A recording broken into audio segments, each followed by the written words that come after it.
Hey guys, welcome into another episode of 410 Sports Talk. James Haskell here with my co-host Glenn Martin, and we are continuing our tour on the defensive side of the ball around the AFC North, breaking it down and ranking each position group. So today we're going to keep going. We've gotten into, from the defensive side of the ball, the secondary. We've done the cornerbacks. We've also done safeties. Make sure you check those out along with our offensive side of the ball. But today we're focusing on the inside linebacker group. Now, really quickly, one thing to mention is that I think overall, Glenn, this is not the highlight of the division as far as position groups goes. We've seen some themes, good offensive lines, good tight ends, things of that nature, but a good decent secondary, some good safeties, but not the cream of the crop here. So I'm interested to see how these rankings go. Let's kick it off here with number 4. Glenn, I'll let you start it off. Give us your number 4, and we'll move up from there. Yeah, sure. Let me just say that this was tough, because of what you mentioned, Jimmy. I mean, there's not any stars in this group, at least not yet. So a lot of what we had to do was project, because a lot of the guys that I think will be the best inside linebackers in this division have yet to play a snap in the NFL. So not the easiest position group to grade, but let's get into it. So for 4th in the AFC North at linebacker, I have to go with the Cleveland Browns. Okay, so when you look at what we did, we decided to go 3 deep. So the people we're ranking or we're rating is Mack Wilson, B.J. Goodson, and then for the third guy, it was kind of hard to determine who we would go with on every team. But I guess we'll pick between like Grace or Phillips for the Browns. But either way, no matter how you look at it, they're not very good. Mack Wilson, to me, has been a disappointment since coming out of Alabama, and he's got some work to do. I mean, really, if you look at their linebackers with just Goodson and Wilson, neither one screams like a very good player. They're just middle of the road, if that, and maybe below average in some areas. Certainly, run defender. When you look at Mack Wilson, just overall really disappointing. I mean, no matter where you look, he's been disappointing. So for me, number 4 has got to be the Cleveland Browns. And that's saying something because, like we just mentioned, there's not a ton of stars in the inside linebacker position yet in the AFC in the AFC North. So to be 4th, not a good look.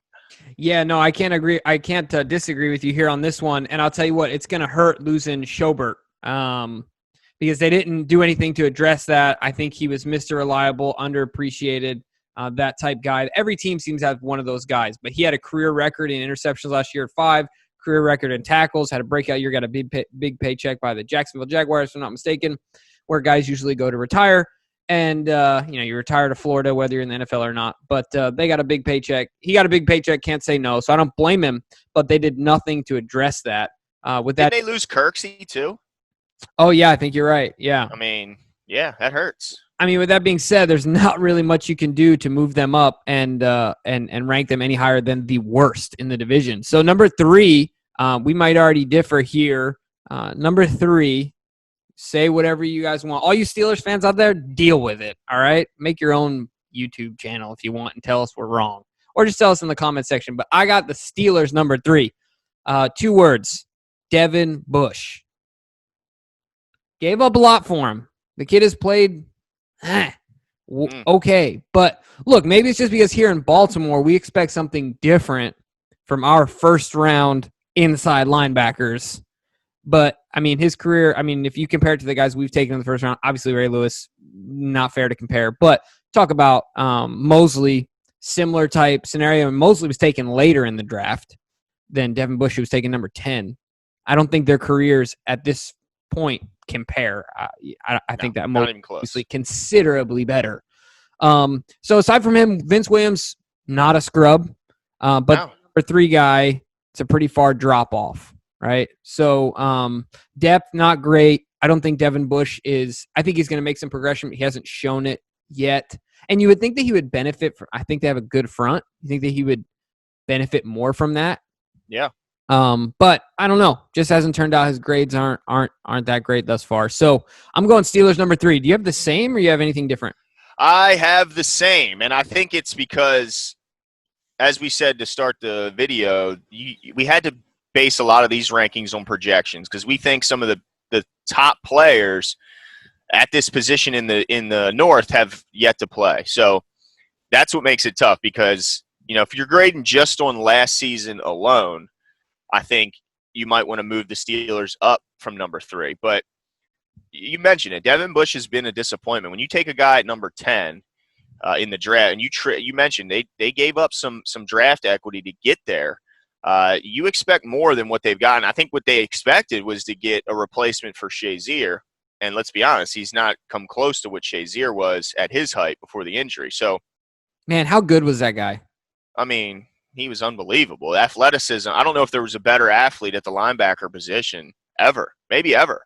I mean, that's how good he was as an athlete. And Vince Williams he's no slouch. He's a good player. I mean, he's pretty much he's good at everything. He's not great at anything, but he's not bad at anything either. So he's pretty good against both the run and the pass, which is good to have, to have some balance there. But I guess we just have high hopes for some of the guys that were drafted this season by not just the Ravens, but also the Bengals as well. And that's why we have to put the Steelers 3. All right, so now at this point, it's Browns 4, position group wise, Steelers 3. So I'll let you maintain the floor here. Who's your number 2? So number 2 for me is going to be the Cincinnati Bengals. And let me tell you why. Because Josh Bynes had a heck of a year last year for the Ravens. He was excellent against the run, and he was serviceable, and he was pretty good against the pass. I mean, clearly his best season as a professional came last season. And that's pretty surprising when you consider he was kind of taken off the scrap heap by the Ravens. So for him to have his best season, that's awesome for him, and that's why he got paid to go play for the Bengals and to get an opportunity. Because as we could see from the draft, that opportunity was not going to be here for him in Baltimore because of who they decided to take in the first and third rounds. But outside of Josh Bynes, they drafted Logan Wilson in the third round? Did they get Logan Wilson? And you're really high on him, aren't you? Yeah, I mean, I think he's going to end up becoming a 3-down linebacker. What's good about him is, he had 3-digit tackles in his last 3 seasons at Wyoming. So a tackle machine, production machine. But aside from that, he was also good in coverage.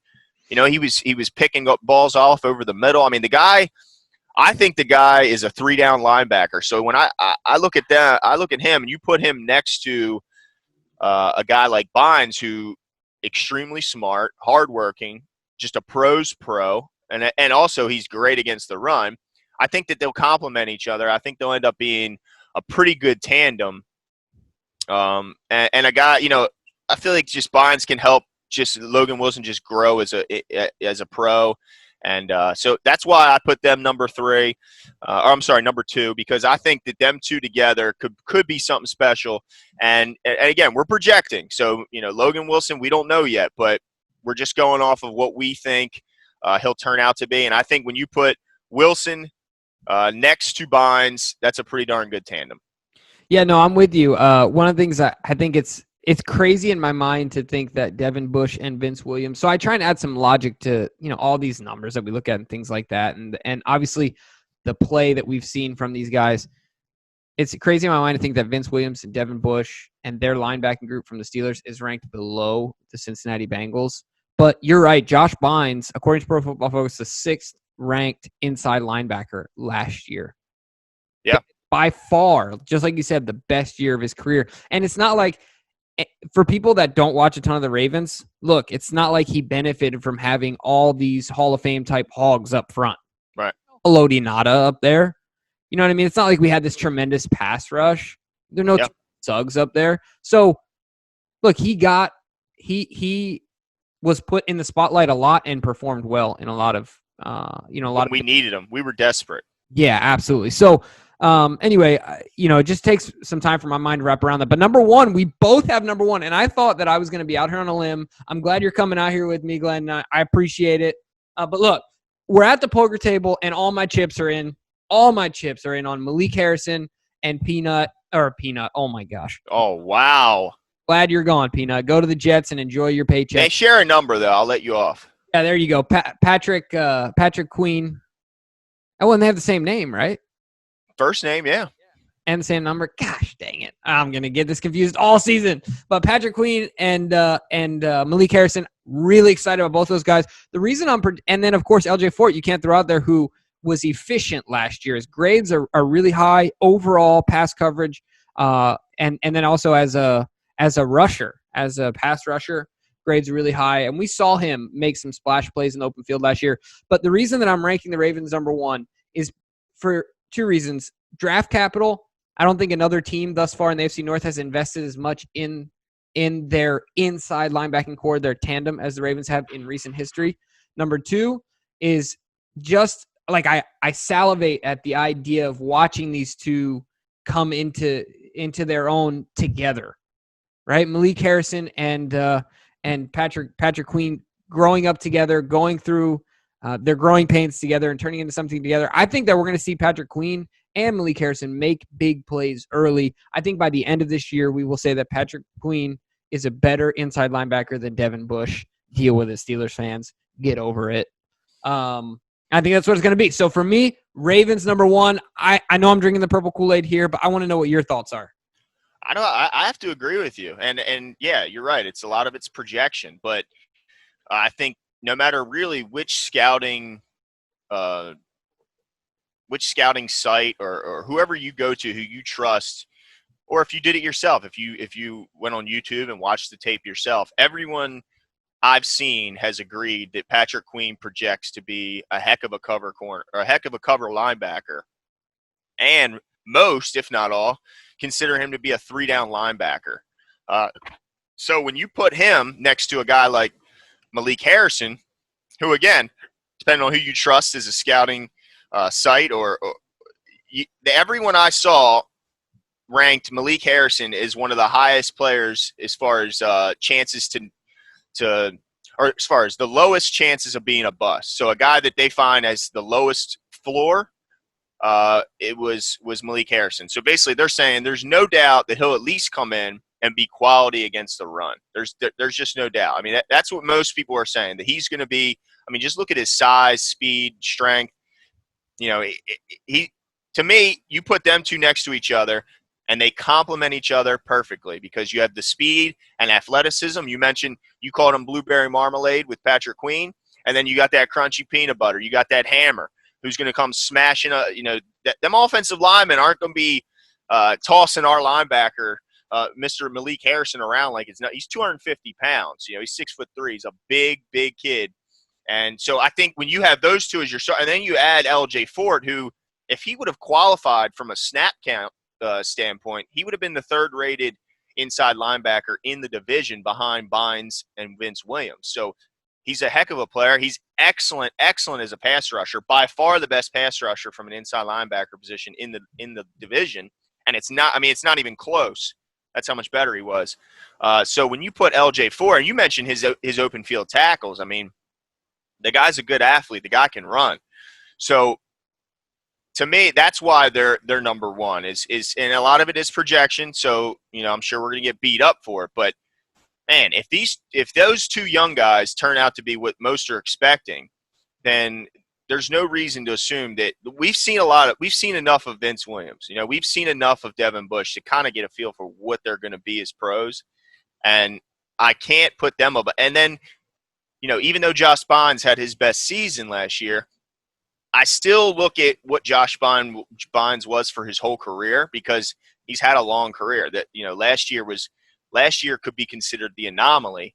And you look back at since 2012, you look at all those grades every year, and he's not graded out spectacularly other than last year. So I can't really say he's definitely going to be what he was last season for the Ravens. So for that reason, I have to put the Ravens number one in the division.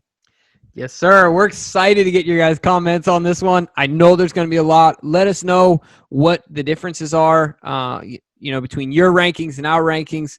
Do you agree with us as far as being risky enough to put the Ravens at number 1. I mean, that's where, look, we're putting our money on projecting into the future.